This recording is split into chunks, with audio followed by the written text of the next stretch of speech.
Section 1. You're standing in the kitchen late at night, phone buzzing on the counter, watching another message come in after you already said you needed space. Your chest tightens, your jaw sets, and you feel that familiar mix of anger and guilt pulling you toward a reply you will probably regret. You haven't even answered yet, and somehow you already feel like you've lost. Here's the uncomfortable question most people avoid. What if the problem isn't that your partner doesn't understand your boundaries, but that you're still treating explanations like protection? What if every extra reason you give is actually teaching them that your limits are negotiable? The pain shows up quietly at first. You tell yourself you're being flexible, loving, and patient. You try to choose your words carefully. You soften your tone so you don't start something. And then the pattern repeats. You say you need time to yourself, and they just have one more thing. You say you don't want to talk about something right now, and they press anyway. You say you're not okay with being spoken to a certain way, and they call it being honest or just how they are. Over time, you start noticing the cost in your body and your day. Your nervous system stays on alert. You check your phone too often. You rehearse conversations in your head. You feel behind in your own life because so much of your energy is going toward managing someone else's reactions. And the stakes are higher than they look. When boundaries keep getting crossed, it doesn't only create conflict. It creates erosion. It erodes your focus because you're constantly scanning for what mood they're in. It erodes your peace because you can't fully relax, even during the calm moments, because you've learned that calm can flip. It erodes your self-respect because you start doing things you promised yourself you wouldn't do, replying when you don't want to, staying in discussions that turn into pressure, accepting apologies that don't come with change. If nothing changes, you don't just stay uncomfortable, you slowly train yourself to accept a smaller version of your own life inside the relationship. By the end of this lesson, you'll be able to clarify your non-negotiables without overthinking or over-explaining them. You'll know how to respond calmly but firmly when a line is crossed, without exploding or backing down. And you'll learn how to reclaim your self-respect inside the relationship, with or without their approval, so you stop feeling like your stability depends on whether they get it today. Educational content inspired by classical Stoic texts. Not medical, psychological, financial, or legal advice. If you want steady Stoic focus lessons on emotional control, boundaries, and relationships every week, this is the channel for you. Stay with me until the very end, and while you're here, hit like, tap subscribe, and share your thoughts in the comments. Now let's get oriented, because most people are fighting the wrong battle. They're fighting to be understood, when what they actually need is to be respected. And those are not the same thing. Being understood feels good, but it's not required for a boundary to work. Respect is required. A boundary doesn't become real because someone agrees with it or likes it. It becomes real because your behavior becomes consistent around it. First, we're going to tear apart the belief that you need the perfect explanation for your partner to stop crossing the line, and you'll see why more words often create more debate. Next, you'll learn how to define a boundary in a way that doesn't invite negotiation, something clear enough to follow, even when emotions are high. Then we'll build a calm response for the exact moment a boundary is crossed, so you're not scrambling for what to say while you're stressed and triggered. After that, we'll work with timing and space, how to use delays, pauses, and fewer messages to keep your nervous system out of panic mode and to stop reinforcing the push-pull dynamic. Finally, we'll put these tools under real pressure in a familiar story where the old reaction nearly takes over, but you don't let it, and you walk away with your dignity intact. Before we go further, let's name what's really happening when your partner doesn't respect your limits. Most people assume boundaries fail because they weren't stated clearly enough. So they restate them. They add context. They provide examples. They remind their partner of their intentions. They try to be fair. They try to be kind. They try to be reasonable. And all of that can still fail, not because it's wrong to be kind, but because it's possible to be kind and still be unclear about consequences. It's possible to communicate beautifully and still train the other person that the boundary is optional. A boundary isn't a request for permission. It's a decision about access. It's you deciding what gets access to your time, your attention, your body, your home, your emotions, your peace. And here's the hard part. You don't fully control whether another person respects your decision. You control whether you keep offering access when they don't. This is where Stoic thinking becomes practical. Marcus talks, in his own way, about protecting the integrity of your inner life, about not handling the steering wheel to other people's moods. You can't force someone to be considerate. You can't force someone to be mature. You can't force someone to accept no gracefully. But you can decide what you do next when they don't. That's not cold. That's honest. That's an adult. That's you choosing not to abandon yourself in order to keep someone else comfortable. If that sounds intense, it's because it touches a real fear, the fear that enforcing a boundary will create distance. And for many people, distance feels like danger. If you grew up learning that conflict means losing connection, your body may react to boundary enforcement like a threat. You may feel guilty even when you did nothing wrong. You may feel like you're being mean when you're simply being clear. You may feel tempted to fix the discomfort by sending one more message, giving one more explanation, making one more exception. So let's be very clear about the goal today. The goal is not to win arguments. The goal is not to punish your partner. The goal is not to control them. The goal is to return control to you. To stop living in that state of being emotionally yanked around by whether they accept your limits on any given day. To stop outsourcing your peace to someone else's interpretation of your needs. Think of the difference between reacting and responding. Reacting is what happens when your emotions pick your next move for you. You reply fast. You defend yourself. You over-explain. You get pulled into a debate about whether your boundary is fair. Responding is what happens when you create a small space, remember your decision, and act from that decision, even if you feel pressure, even if you feel guilt, even if you feel the urge to smooth it over. And here's the part that might surprise you. Calm boundaries are often the most loving thing you can do, because they remove the fog. They replace confusion with clarity. They stop the relationship from turning into a constant negotiation where one person pushes and the other person collapses. If the relationship is healthy enough to grow, it grows through clarity. If it isn't, clarity reveals that too, and that information matters. In a bit, we're going to walk through a Friday night moment, one of those situations where your partner crosses a line, you feel the heat rise, and you're tempted to either explode or cave. You'll see exactly how a calm, firm response keeps you grounded, lowers the emotional temperature, and prevents the whole night from turning into another exhausting cycle. That's where this stops being theory and becomes something you can actually use when your phone buzzes again. Section 2. Here's the shift that changes everything fast. Stop treating boundaries like explanations and start treating them like decisions. The moment you believe a boundary only works if your partner agrees with it, you give away your leverage and you hand them the steering wheel. And the stakes are real.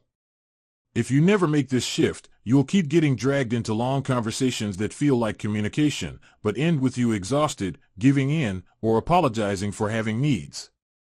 Over time, you'll train your partner, without meaning to, that persistence beats clarity, and you'll train yourself to doubt your own limits. This works because people respond more to patterns than to speeches. Explanations live in the mind, but decisions show up in action. When you explain, you invite interpretation, debate, counter-arguments, and emotional bargaining. Even if you're being kind, your partner can hear your reasons as openings. If that's the reason, then I can solve it. If you're tired, I'll keep it short. If you're stressed, I'll just push until you calm down. The more you talk, the more material you give them to negotiate with. A calmer, more grounded version of you doesn't try to convince. They state the line, then they behave like the line is real. You might notice something uncomfortable here. A lot of people over-explain because they're trying to prevent conflict. They're trying to keep the relationship safe. They're trying to prove they're not selfish. But in practice, over-explaining often creates more conflict, not less, because it turns boundaries into debates about who's right, who's hurt more, and whose feelings matter most. It also keeps you emotionally engaged in the argument, which is exactly what drains you. The decision approach is different. It's not louder. It's not harsher. It's quieter, cleaner, and more consistent. It's you choosing not to hand your nervous system to someone else's mood. Here's the microscript you need ready, word for word, so you're not improvising under pressure. I'm not available for this conversation right now. We can talk later. If you want a version that's even firmer when you've already repeated yourself, use this: I'm not discussing this tonight. I'll talk tomorrow. Notice what's missing. No courtroom defense. No 5-paragraph explanation. No apology sandwich. Just a clear decision plus a simple future option if you choose to offer it. Now picture a real moment in a US or Canada context. It's a weeknight. You've been on Zoom calls all day, your brain feels cooked, and you're finally home trying to eat something and decompress. Your partner starts pushing for a heavy talk right now, about your tone earlier, or a plan you didn't confirm fast enough, or why you didn't text back during a meeting. The old reaction shows up immediately. You start explaining how busy you were, how you didn't mean anything by it, how you're not trying to ignore them, how you just need a minute. They interrupt. They say you always have an excuse. They push harder. You feel your chest tighten, your words get faster, and suddenly you're in a full argument you never agreed to have. Now watch the new response. They bring it up again. You feel that familiar pull to prove yourself, but you don't take the bait. You pause for one beat, as if you're stepping back from the edge of a cliff. You take a slow breath and say, calmly, I'm not available for this conversation right now. We can talk later. They might protest. They might accuse you of shutting them out. They might follow you from room to room with questions. And here's the difference: you don't chase their protest with more words. You don't restate the boundary in 10 new ways. You don't argue about whether your boundary is fair. If you choose to repeat, you repeat once, with the same tone: not tonight. Tomorrow. Then you act like your decision is real. You go shower. You step outside for 5 minutes. You put your phone down. You change rooms. You end the interaction without slamming doors, without threats, without cruelty, just with consistency. This is the part many people miss. A boundary is not a demand that someone else behave better. A boundary is a decision about what you will do when they don't. If your boundary depends on them cooperating, it's not a boundary yet. It's a request. And requests are fine, but they're different. When a partner repeatedly crosses the line, the lever you still control is access: access to the conversation, access to your time, access to your attention, access to your emotional energy. You can't force respect into someone's mind. You can, however, stop rewarding disrespect with more access. This isn't about being cold. It's about being clear. Distance is disappearing with no words. Clarity is using a few words and then behaving in line with them. A lot of people fear that clarity will make things worse.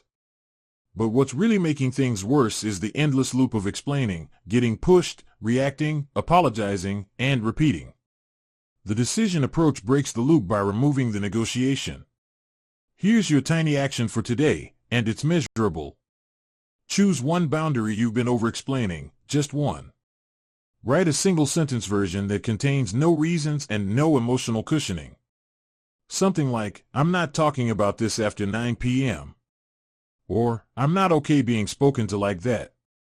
Or, I'm not available to respond while I'm at work. Then decide, in advance, what you will do if it's crossed. Not what you'll argue. Not how you'll persuade. What you'll do. For example, if they keep pressing after I say no, I will end the conversation and take a walk. Or, if the tone gets disrespectful, I will leave the room and we can revisit it later. That decision is the boundary. Now let's slow this down, because your body may resist this even if your mind agrees. Right now, take 3 slow breaths with me: in, hold, and out. On the exhale, notice where you feel the urge to explain. Some people feel it in the throat, like words are trying to rush out. Some feel it in the stomach, like guilt. Some feel it in the shoulders, like bracing for impact. Just notice it without fixing it. Now say the microscript once, quietly, as if you were already calm, "I'm not available for this conversation right now. We can talk later." Say it again, a little slower, so your body gets used to hearing you hold the line without apologizing for existing. And one more time, with a softer face and steady tone, because calm is part of the boundary, "Not tonight. Tomorrow." If guilt hits you, don't treat it as proof you're wrong. Treat it as the emotional withdrawal symptoms of a pattern you're changing. When you've spent a long time managing someone else's feelings, your nervous system can confuse boundaries with danger. It can feel like you're doing something bad when you're simply doing something new. You're not attacking them. You're not punishing them. You're protecting your capacity to stay respectful and stable. One more angle that helps: over-explaining is often a hidden form of seeking approval. It's you trying to make sure they like your boundary. But boundaries that require approval are fragile. Decisions don't need approval, they need follow-through. And follow-through is what quietly earns respect, either from them, or from yourself, or both. To make this even easier, keep your boundary language boring. Boring is powerful. Boring doesn't invite debate. Boring doesn't escalate. Boring is repeatable. When you start giving speeches, you become emotionally invested in winning, and that's where you lose your footing. When you keep it boring, you stay grounded. You can be warm and kind, but still boring. "I hear you. Not tonight. I care about this. Tomorrow. I'm not available right now." Simple. Steady. Done. Hold on to this, because it's the foundation everything else builds on. Once you stop treating boundaries like explanations, you'll notice how much energy you get back, and how much less you fear the next push, because you already know what you're going to do. And later, when we reach that Friday night moment under real pressure, this is the exact shift that keeps you from being pulled into another exhausting spiral. Section 3. Here's the next move that stabilizes everything: define your boundary in terms of your behavior, not their behavior. When you tell a partner what they need to stop doing, you're setting yourself up for resistance. When you tell them what you will do instead, you're anchoring the boundary in something you actually control. The stakes are simple but serious. If you keep framing boundaries as instructions for them, you'll keep feeling frustrated and powerless. If you frame them as decisions about yourself, you regain traction immediately. This works because people naturally push back against control, even when the control is reasonable. Being told you can't do that triggers defensiveness. Being told this is what I'm available for lands differently. It doesn't ask them to change their personality or agree with your logic. It simply sets the conditions under which you participate. A calmer, more focused version of you doesn't try to manage the other person's behavior. They manage their own access, time, and energy. Here's the exact microscript to keep ready, word for word: "If this continues, I'm going to step away." Or, in a softer version, "If this keeps going, I'm going to take some space." Notice the structure. You're not threatening. You're not blaming. You're stating a conditional action tied to your behavior. It's clear, predictable, and easy to follow through on. Now let's put this into a real, familiar scene. It's a Saturday afternoon. You and your partner are running errands together, already a little tense. At the grocery store, a small disagreement turns into repeated comments about how you're doing everything wrong. The old reaction shows up fast. You start defending yourself. You explain why you chose that item, why you're tired, why you don't appreciate the tone. They roll their eyes. The tension escalates aisle by aisle, and by the time you're back in the car, the entire afternoon feels ruined. Now watch the same moment with the new approach. The first comment comes. You feel the irritation, but you don't jump in. The second comment comes, sharper. You pause. You keep your voice steady and say, "If this keeps going, I'm going to step away." They may scoff. They may test it with one more remark. And here's where the boundary becomes real. You don't argue about whether they're being rude. You don't list examples. You simply disengage. You step a few feet away. You finish the errand separately. You sit quietly in the car and put your headphones in. The dynamic shifts, not because they suddenly agree, but because your behavior is no longer feeding the cycle. This is where many people hesitate. They worry that following through will feel dramatic or childish. But notice what's actually happening. You're not storming off. You're not punishing. You're calmly removing yourself from a situation you already said you wouldn't participate in. That's not drama. That's alignment between words and actions. And alignment is what makes boundaries credible. The tiny action for today is to rewrite one boundary you've been using in a you format into an I format. For example, instead of "you need to stop yelling at me," try "if the conversation turns into yelling, I'm going to leave the room." Instead of "you can't keep texting me at work," try "I don't respond to personal texts while I'm working." Write it down exactly as you'd say it, and make sure it ends with something you can actually do without needing their permission. Now let's slow this down and work with your nervous system, because this is where people freeze. Take a slow breath in, and as you breathe out, imagine saying your boundary and then actually following through. Notice any spike of anxiety. That spike doesn't mean you're wrong. It means you're stepping out of an old role. Say the sentence quietly to yourself: "If this continues, I'm going to step away." Say it again, slower. Let your body hear that you're allowed to remove yourself without justifying it. There's an important identity shift here. When you frame boundaries around your behavior, you stop playing the role of enforcer and start playing the role of decision maker. Enforcers chase compliance. Decision makers accept outcomes. That doesn't mean you don't care. It means you're no longer hinging your stability on whether someone else behaves perfectly. This also reduces escalation in surprising ways. When you tell someone what you'll do, you're giving them clear information. They may still push, but there's less ambiguity. Ambiguity is what fuels power struggles. Clarity ends them.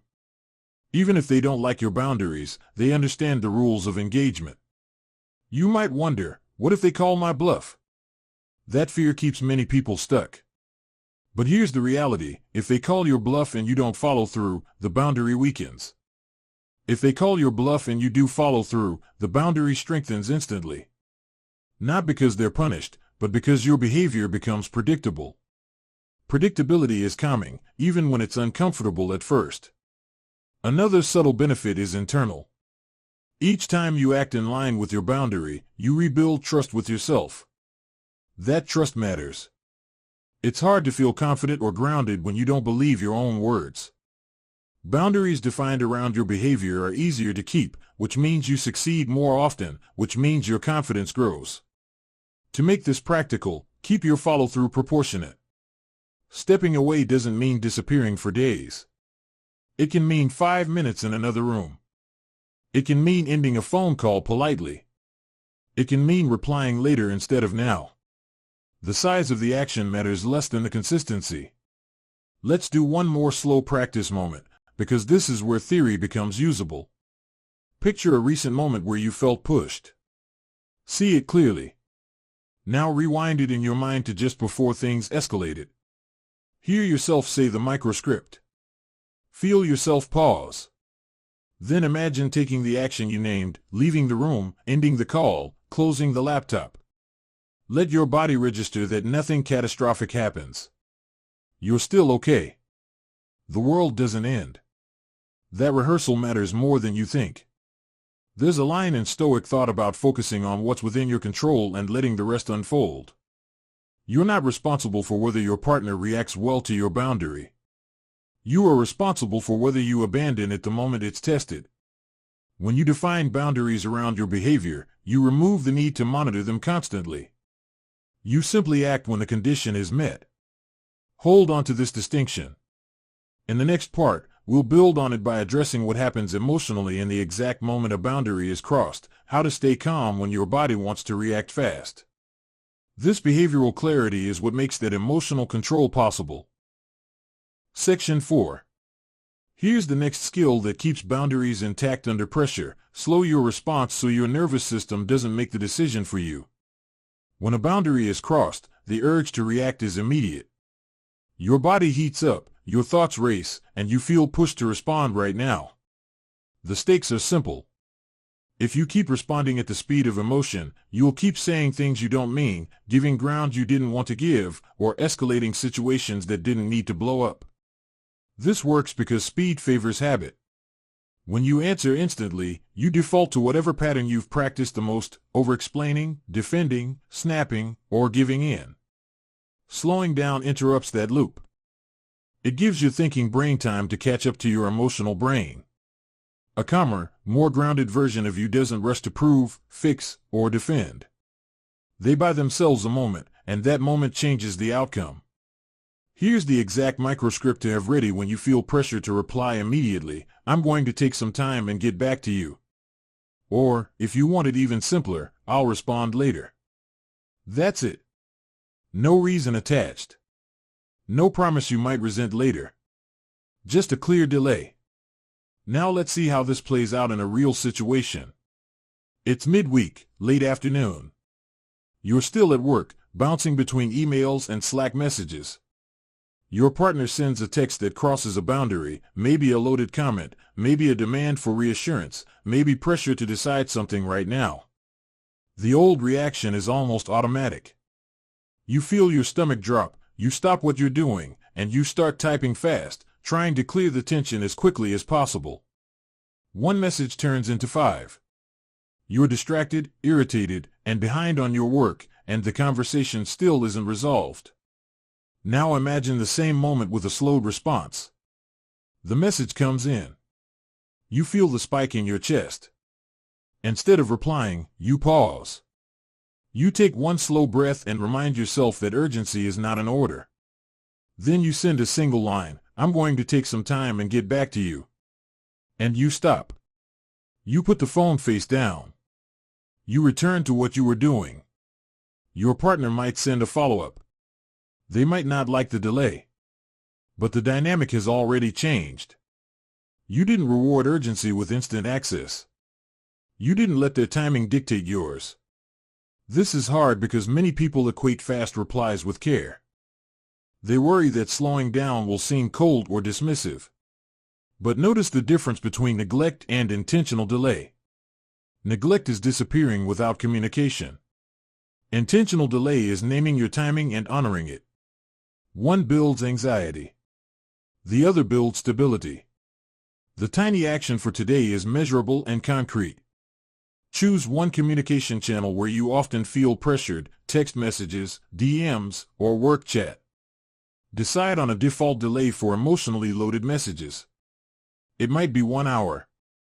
It might be until the next morning. Write that rule down for yourself. For example, "I don't respond to emotional texts during work hours," or "I don't resolve conflict after 9 p.m. This isn't something you announce dramatically. It's a personal rule you practice consistently. Now let's slow this down in your body, because timing feels personal when emotions are involved. Right now, take a slow breath in and let it out longer than you took it in. Feel your shoulders drop slightly. Imagine seeing a message that would normally pull you in immediately. Notice the urge to grab your phone. Don't fight it. Just notice it. Then hear yourself say the microscript in a calm voice: "I'll respond later." Say it again, slower, so your body learns that delay is safe. There's an important identity shift here. Slowing your response doesn't mean you're avoidant. It means you're intentional. Avoidance is driven by fear. Intentional delay is driven by choice. You're not running away from the conversation. You're choosing a time when you can show up without losing yourself. This also protects you from emotional whiplash. When conversations happen in rapid bursts, emotions escalate quickly. Delays flatten the curve. They give feelings time to cool and perspective time to return. Many conflicts shrink dramatically when they're not fed in real time. You may notice resistance from your partner at first. They might accuse you of ignoring them. They might push harder to get a response. This is where consistency matters. If you cave every time they escalate, you teach them that urgency works. If you stay steady, responding when you said you would, you teach them that pressure doesn't speed you up. Over time, this often reduces the pressure itself. Another benefit is internal clarity. When you slow down, you're more likely to respond from your values instead of your emotions. You choose words you can stand by later. You avoid reopening issues you thought were settled. You stop adding fuel to arguments just to relieve tension in the moment. To make this practical, pair your delay with a clear follow-through. If you say you'll respond later, actually respond later. Even if it's brief. That follow-through builds trust. It shows that delay isn't avoidance, it's pacing. Let's do another short, slow practice. Picture a recent message that triggered you. See it on your screen. Feel the urge to reply. Now imagine putting the phone down and taking 3 slow breaths instead. On the third breath out, imagine doing something grounding, standing up, getting a glass of water, stepping outside for a minute. Then imagine replying later, from a calmer place, with fewer words. Notice how different that feels. There's a Stoic idea that fits quietly here: you don't have to attend every impulse. Not every feeling deserves immediate action. You can notice the impulse and still choose differently. That's not suppression. That's skill. Slowing down also creates space for boundaries to work. Boundaries fail most often in moments of speed, when emotions are high and decisions are rushed. By building delay into your responses, you give your boundaries room to breathe. You give yourself room to remember what you decided. Hold on to this, because the next step builds directly on it. Once you can slow your response, you'll be able to say less without feeling like you're losing ground. And that combination, less speed, fewer words, is what keeps you steady when boundaries are tested again. Section 5. Here's the next level that keeps boundaries from collapsing: say less after the boundary is set. Once you've named your limit, every extra sentence you add increases the chance you'll undermine it. The stakes are straightforward. If you keep talking after a boundary, you reopen the negotiation. You invite emotional bargaining, guilt hooks, and side arguments that slowly pull you off center and back into old patterns. This works because most boundary breakdowns don't happen at the moment you state the boundary. They happen in the 30 seconds after, when discomfort rises and you try to smooth it over. Silence, used intentionally, is not passive. It's stabilizing. It removes fuel from the interaction. A calmer, more self-respecting version of you understands that once the line is drawn, the most powerful move is often to stop explaining and let the boundary stand on its own. Here's the microscript to anchor this skill: I've said what I'm available for. If you need a slightly softer version, use I don't have anything else to add. These sentences don't escalate. They don't accuse. They simply close the loop. They signal that the conversation is not continuing in the direction it was going. Now picture a familiar situation. It's evening, and you've already told your partner you're not discussing a certain topic tonight. They push anyway. You respond calmly and state your boundary. Then comes the follow-up pressure: questions, hypotheticals, emotional appeals. I just don't understand why. Can't you explain it one more time? You're making this a bigger deal than it needs to be. The old reaction shows up fast. You feel compelled to clarify, to justify, to prove you're reasonable. You start answering the questions. And just like that, the boundary dissolves into another draining conversation. Now watch the same moment with fewer words. They push. You repeat your boundary once, calmly. They ask again. You feel the discomfort rise, but instead of filling the silence, you say, I've said what I'm available for. Then you stop. You don't argue with their feelings. You don't counter their logic. You don't defend your character. You allow the silence to exist. It might feel awkward. It might feel tense. But something important happens: the pressure has nowhere to go. Without your participation, the conversation can't keep escalating. This is where many people get tripped up. Silence can feel cruel if you've learned that being responsive equals being loving. But there's a difference between abandonment and boundaries. Abandonment is disappearing without explanation. Boundaries are clear, brief, and followed by consistency. You've already communicated. Silence now is not neglect, it's follow-through. The tiny action for today is specific. Choose one phrase you'll use to end a boundary conversation, and commit to not adding anything after it. Write it down. Practice it once out loud. For example, I don't have anything else to add. Or, I'm going to stop this conversation now. Then decide what you'll do immediately after. Stand up, leave the room, change the subject, end the call. That physical action helps your body accept that the conversation is actually over. Let's slow this down in your body, because silence is often where anxiety spikes.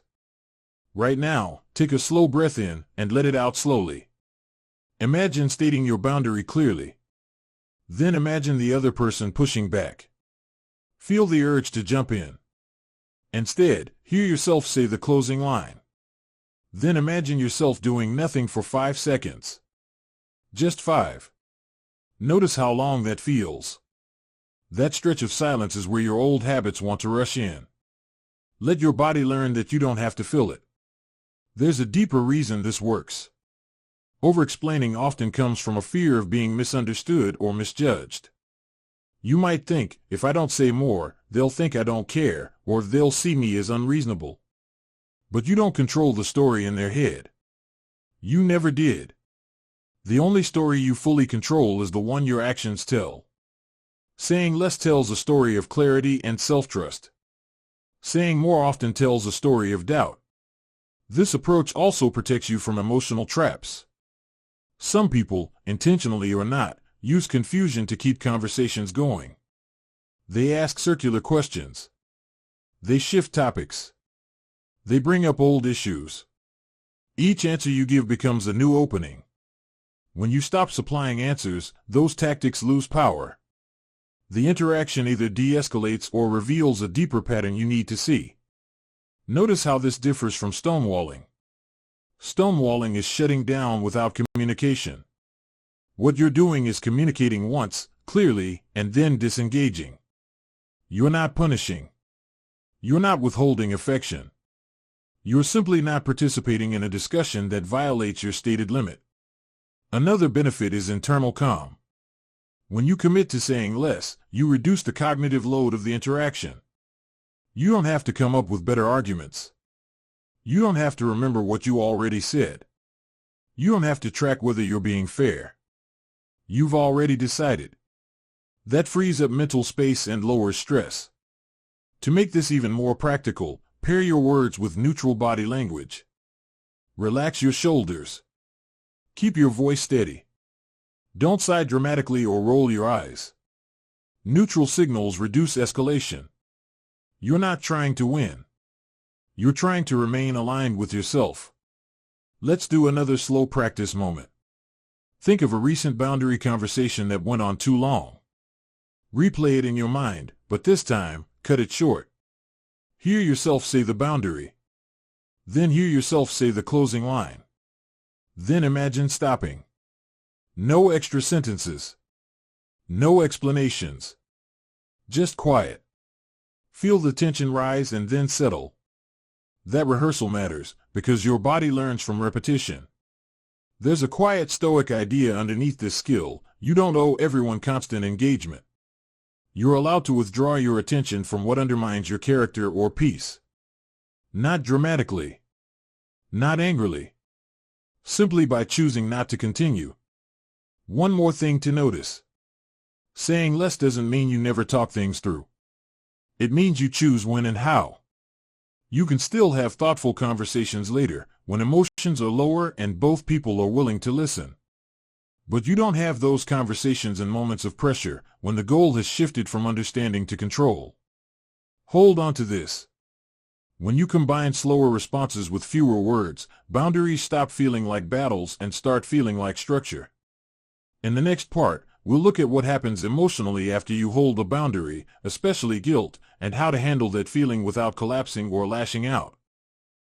Section 6. Here's the part that usually knocks people off course even when they do everything right: guilt after you hold the boundary.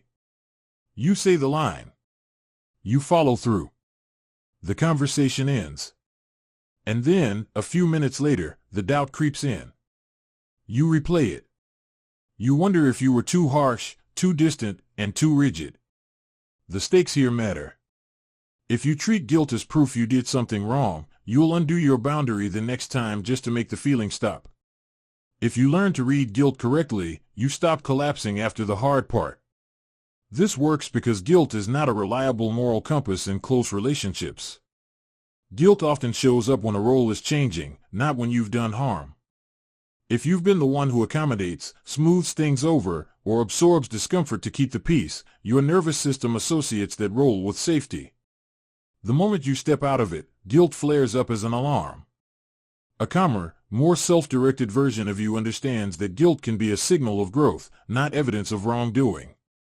Here's the microscript for this moment, and it's for you, not for them. This feeling doesn't mean I was wrong. Say it exactly like that. You're not arguing with guilt. You're contextualizing it. You're reminding yourself that emotions lag behind decisions. Now picture a familiar scene. You held your boundary earlier. Maybe you ended the conversation. Maybe you delayed your response. Maybe you said less and walked away. A little time passes. You're alone now, washing dishes, driving, lying in bed. And suddenly your mind starts building a case against you. I could have explained better. They're probably hurt. I should check in. You feel a heaviness in your chest, a pull towards sending a message to fix the discomfort. The old pattern would take over here. You'd reach out, soften the boundary retroactively, or apologize for having one. Not because the boundary was wrong, but because the guilt felt unbearable. And that's how boundaries quietly die, not in conflict, but in private moments of self-doubt. Now watch the new response. The guilt shows up. You notice it without panicking. You name it, guilt, not danger. You remind yourself, this feeling doesn't mean I was wrong. You don't act on it immediately. You let it exist. You go back to what you were doing. You don't reopen the interaction just to soothe yourself. The feeling peaks, then slowly fades. And something important happens. Your nervous system learns that you can survive guilt without betraying yourself. This distinction is critical. Healthy guilt points you toward repair when you've caused harm. Role change guilt shows up when you stop overfunctioning. The first calls for accountability. The second calls for steadiness. Mixing them up keeps people stuck for years. The tiny action for today is simple but powerful. The next time you feel guilt after holding a boundary, delay any corrective action for 24 hours. Just one day. No texts to explain. No apologies to soften. No backtracking. If, after 24 hours, you still believe repair is needed, you can choose it calmly. Most of the time, you'll find the urge has passed. Now let's slow this down in your body, because guilt is visceral. Right now, take a slow breath in and place one hand on your chest or stomach. Feel the warmth of your hand. As you breathe out, say quietly, I'm allowed to feel this and still hold my line. Say it again, slower. Let your body register that discomfort is not an emergency. There's an identity shift happening here. When you stop treating guilt as a command, you move from being emotionally managed to being emotionally aware. You don't suppress the feeling. You don't dramatize it. You let it be information, not instruction. That's a more mature relationship with your inner world. This also protects you from manipulation, intentional or not. Some people are used to your guilt being their leverage. They sense it. They wait for you to cave. When you stop reacting to guilt automatically, that leverage weakens. You don't need to accuse or confront. The dynamic changes because your behavior does. Another important piece, guilt often spikes because you're imagining their reaction without evidence. You picture them upset, abandoned, or angry. You fill in the blanks with worst-case scenarios. Slowing down gives reality time to catch up. Often, nothing terrible happens. Or if something does, you're in a better position to handle it calmly. Let's talk about self-respect here, because this is where it's built. Self-respect isn't a feeling you wait for. It's the result of actions you take, especially when they're uncomfortable. Each time you hold a boundary and sit with guilt without undoing it, you deposit a small amount of trust into your relationship with yourself. Over time, that trust adds up. You stop second-guessing as much. You feel steadier. This doesn't mean you never revisit boundaries. It means you revisit them intentionally, not reactively. You don't let guilt rush you back into patterns you already decided weren't working. To make this even more practical, give guilt a job. Instead of asking, "How do I make this feeling stop?" ask, "What value did I act on?" Maybe it was respect. Maybe it was rest. Maybe it was honesty. Naming the value anchors you. It reminds you why you did what you did in the first place. Let's do one more slow practice. Think of a recent boundary you held. Let the guilt come up. Don't push it away. Now imagine yourself not fixing it. Just sitting. Breathing. Letting 5 minutes pass. Then imagine an hour. Then imagine the next day. Feel how the intensity changes. That mental rehearsal teaches your nervous system that time is on your side. There's a quiet Stoic thread here about endurance, not enduring other people's behavior, but enduring your own uncomfortable emotions without letting them drive you. You don't have to obey every feeling. You can experience it and still choose your actions. One last thing to remember. If a relationship only stays peaceful when you feel guilty and bend, that's not peace. That's an imbalance. Guilt loses its power when you stop treating it like proof that you're wrong. When you learn to sit with it, boundaries stop collapsing after the conversation ends. Keep this in mind as we move forward. Once guilt no longer knocks you off balance, you'll be able to stay consistent over time. And consistency is what makes boundaries real, not just once, but week after week. Section 7. Here's the skill that turns boundaries from one-time events into something that actually lasts: consistency over time, not intensity in the moment. Most people think boundaries fail because they aren't strong enough. In reality, they failed because they weren't steady. The stakes are long-term. If you only hold boundaries when you're fed up, exhausted, or angry, you train a cycle where things improve briefly and then slide back. If you practice calm consistency, the entire dynamic slowly reshapes. This works because humans adapt to patterns, not promises. A single intense moment might scare someone into backing off temporarily, but it doesn't teach them what to expect from you. Consistency does. When your responses are predictable, same tone, same timing, same follow-through, your partner learns the limits without you having to reassert them dramatically. A steadier, more grounded version of you isn't trying to make a point. They're building a rhythm. Here's the microscript that supports this shift: "This is how I handle this." That sentence does quiet work. It doesn't argue about who's right.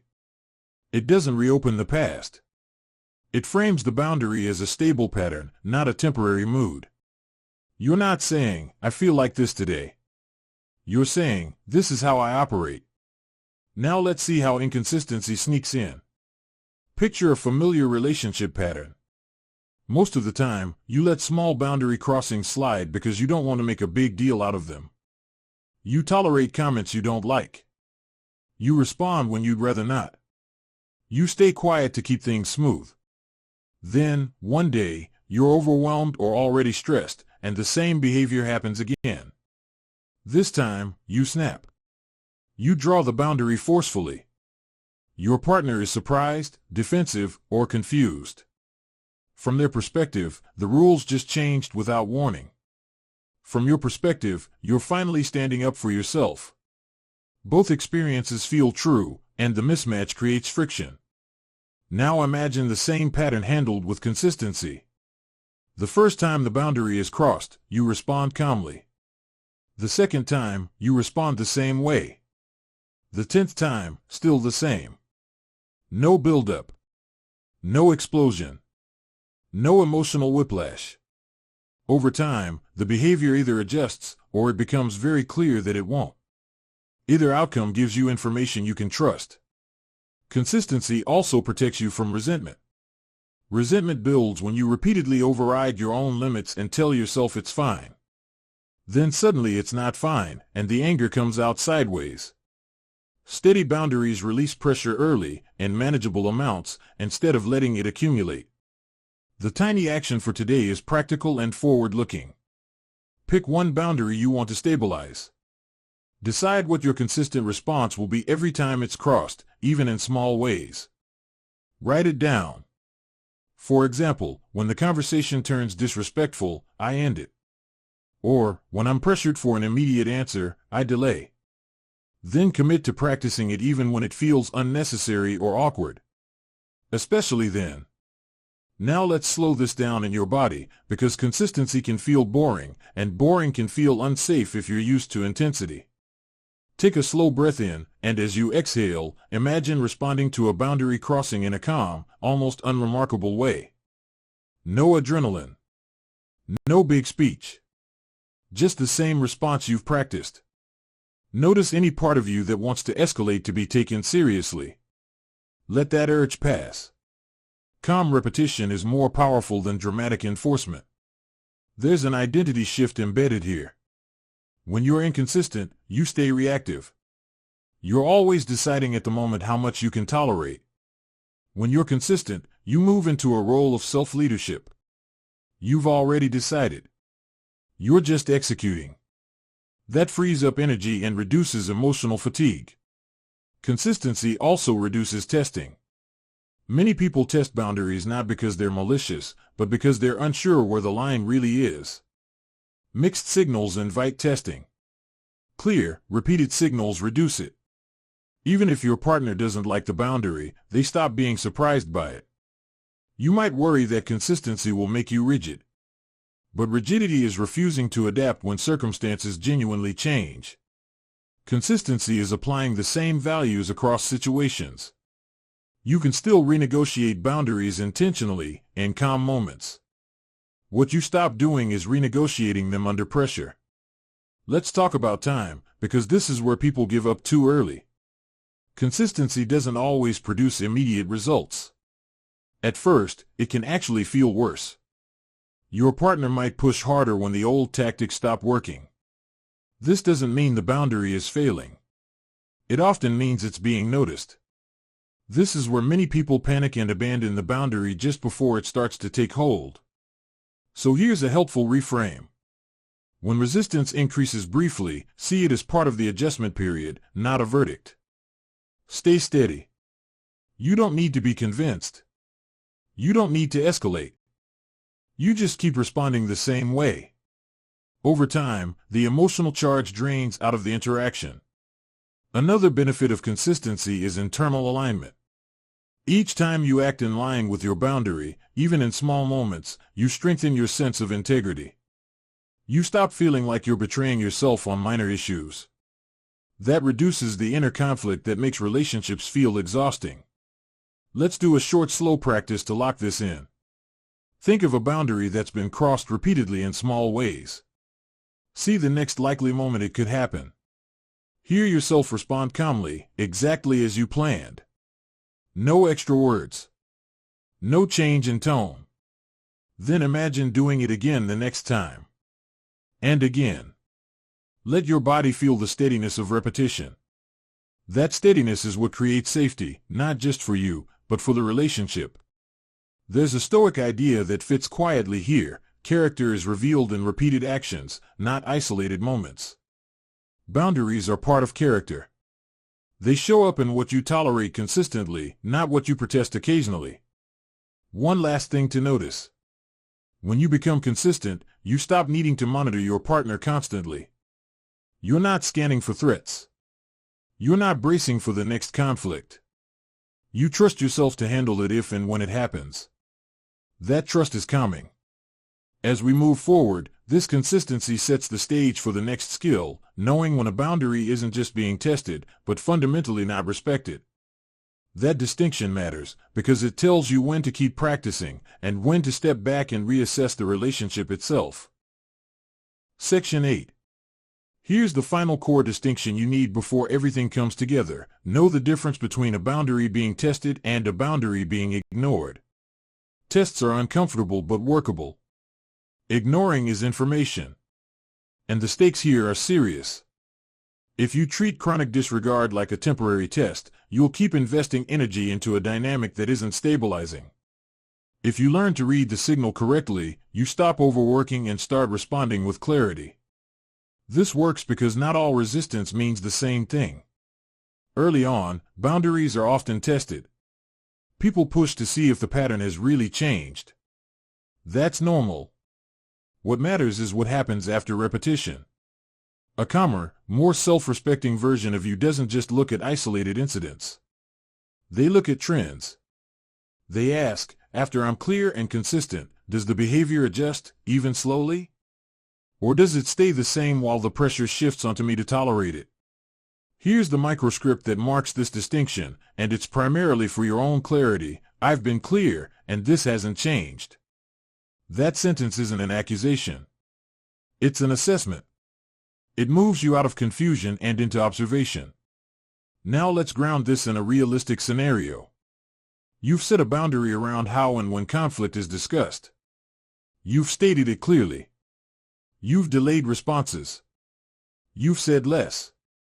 You've followed through consistently. Weeks pass. And yet, the same behavior continues. The timing doesn't improve.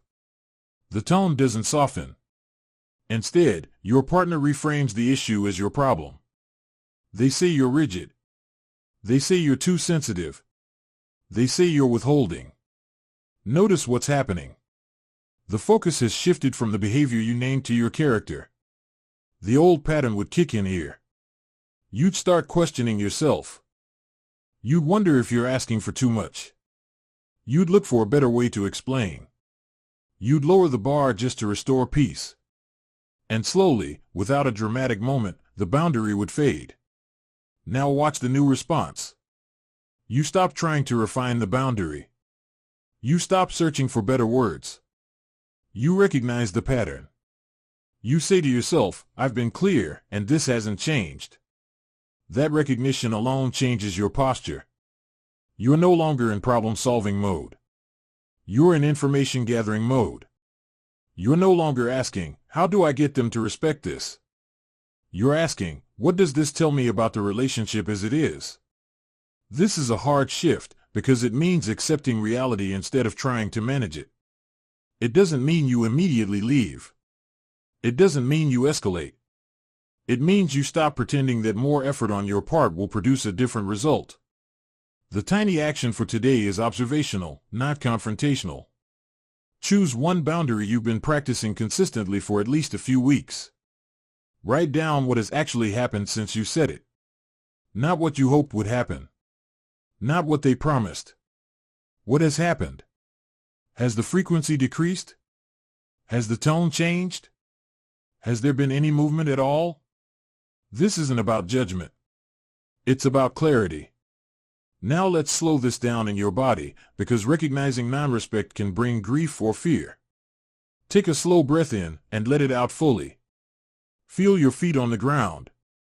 Say quietly to yourself, seeing clearly is safer than guessing. Say it again, slower. Let your body feel the steadiness of that truth. There's an important emotional trap here to avoid. Many people confuse compassion with self-erasure. They think staying longer, explaining more, or enduring discomfort proves they care. But compassion that only flows one way eventually turns into self-abandonment. Recognizing a pattern isn't cruelty. It's honesty. Another subtle sign that a boundary is being ignored is role reversal. You find yourself constantly justifying your limits, while the other person rarely reflects on their behavior. Conversations orbit your tone, your timing, your delivery, but not the repeated crossing itself. That's not a misunderstanding. That's deflection. This distinction matters because it informs your next steps. If a boundary is being tested, steadiness is the solution. If a boundary is being ignored, distance, emotional, conversational, or logistical, often becomes necessary. Not as punishment, but as alignment. You stop offering access in areas where your limits aren't respected. Let's be very clear about what this is not. It's not an ultimatum. It's not a threat. It's not a dramatic announcement. It's a quiet adjustment in how much of you is available. You may respond less. You may share less. You may invest less emotional energy. Those changes often happen naturally once you stop arguing with reality. There's an identity shift here that's easy to miss. When you keep treating chronic disregard like a misunderstanding, you stay in a role of persuader. When you recognize it as a pattern, you move into a role of chooser. Choosers don't beg. They decide where to place their energy. Now let's do a short, slow practice, because this realization can feel heavy. Think of a boundary that hasn't shifted despite your consistency. Let that sink in. Don't rush to conclusions. Just notice the facts. Now imagine yourself no longer chasing change. Imagine pulling your attention back into your own life, your work, your rest, your friendships. Feel the relief in that image. That relief is data. There's a Stoic thread running underneath this section. Wisdom isn't just knowing what to do, it's knowing when effort is no longer aligned with reality. You're not obligated to keep explaining yourself to someone who benefits from not understanding. One more thing to name. Recognizing that a boundary isn't respected can bring sadness, even if it also brings clarity. That sadness doesn't mean you failed. It means you cared. You can acknowledge it without letting it drive you back into patterns that hurt you. This is where boundaries quietly protect your future self. They prevent you from spending years trying to earn basic respect through endurance. They shorten the distance between insight and action. As we move into the next part, we're going to take everything you've learned, decisions instead of explanations, behavior-based boundaries, slower responses, fewer words, guilt tolerance, consistency, and clear-eyed observation, and watch them work together in a real, high-pressure moment. That's where the difference between reacting and responding becomes visible, not just in theory, but in how your evening actually unfolds. Section 9. It's Friday night, the end of a long week, and you're finally home. The lights are low, you've changed into something comfortable, and for the first time all day your shoulders start to drop. You're halfway through making dinner when your phone buzzes on the counter. You already know who it is. You haven't even read the message yet, and your body reacts first, tight chest, shallow breath, that familiar sense that whatever peace you just found is about to be interrupted. You glance at the screen. It's your partner, pushing again on a topic you clearly said you weren't discussing tonight. The wording is calm on the surface, but there's pressure underneath it. A subtle "we need to talk," a hint that waiting isn't acceptable. This is the exact kind of Friday night moment that usually turns into a spiral. In the past, you would have replied immediately, explaining how tired you are, promising you'll talk later, trying to soften the boundaries so they don't feel rejected. One message would turn into 10.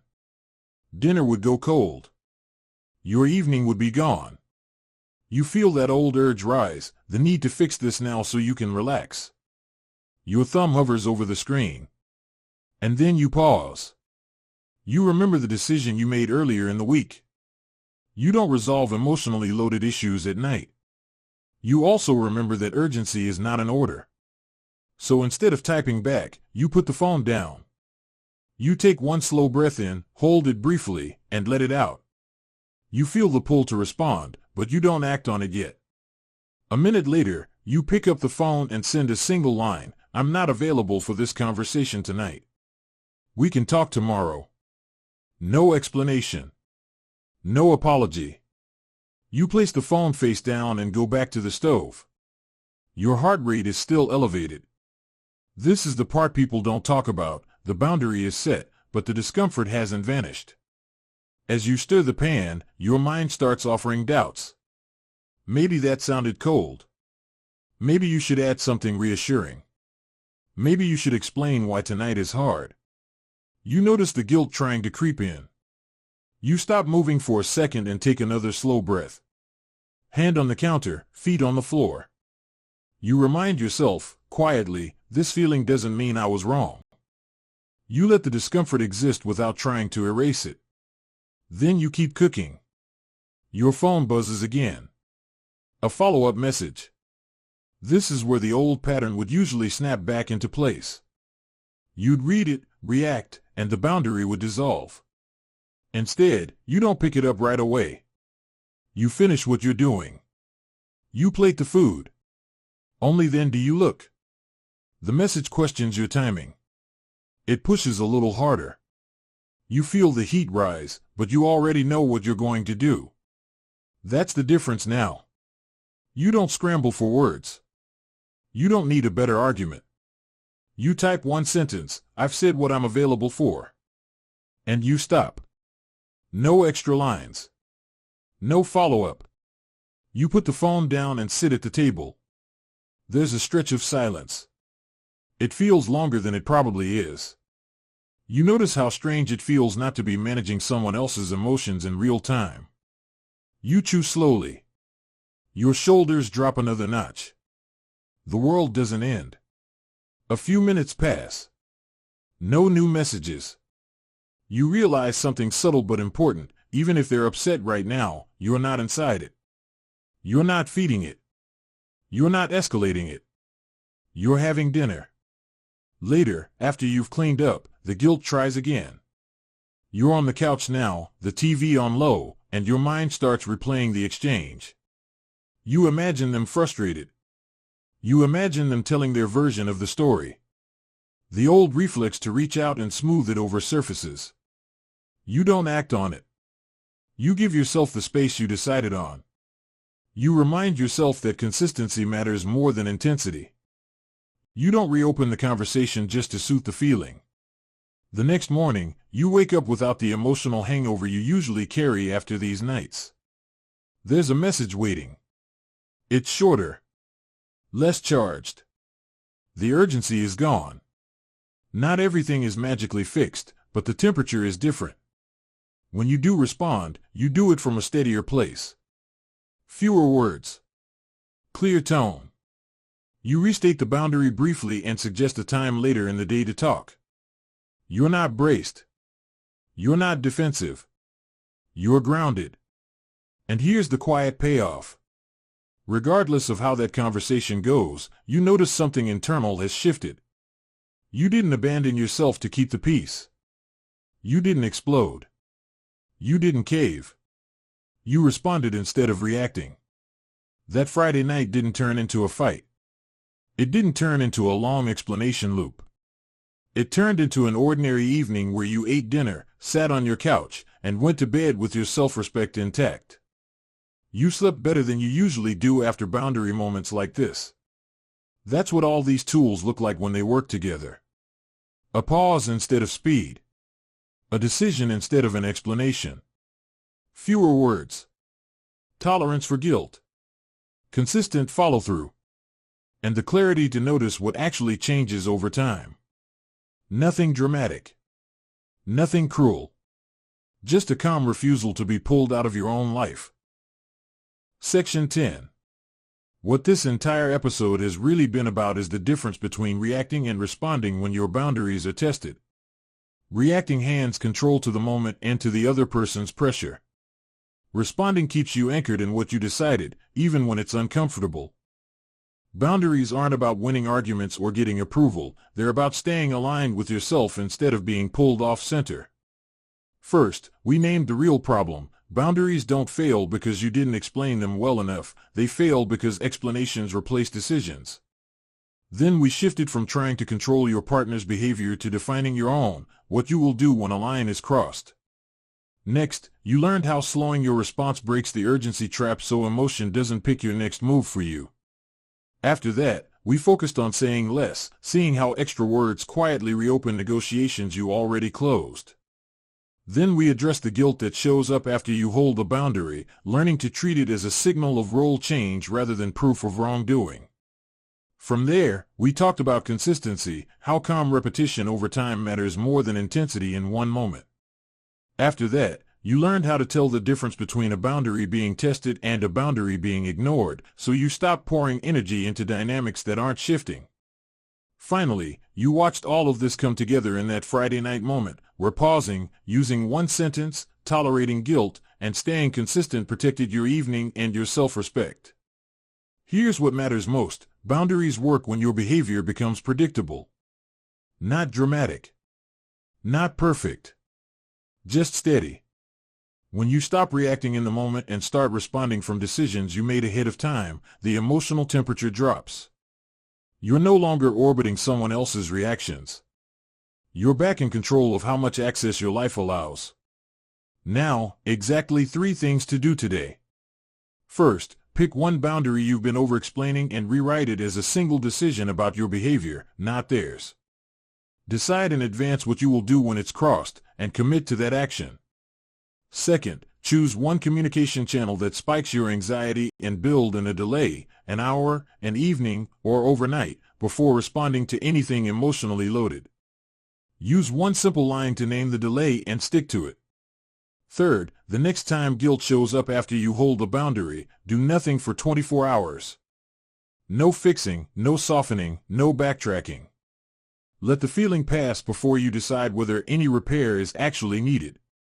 If this lesson resonated, the next thing you'll want to watch is a deeper dive on staying calm when someone tries to pull you into an argument, especially how to handle accusations, defensiveness, and emotional bait without shutting down or exploding.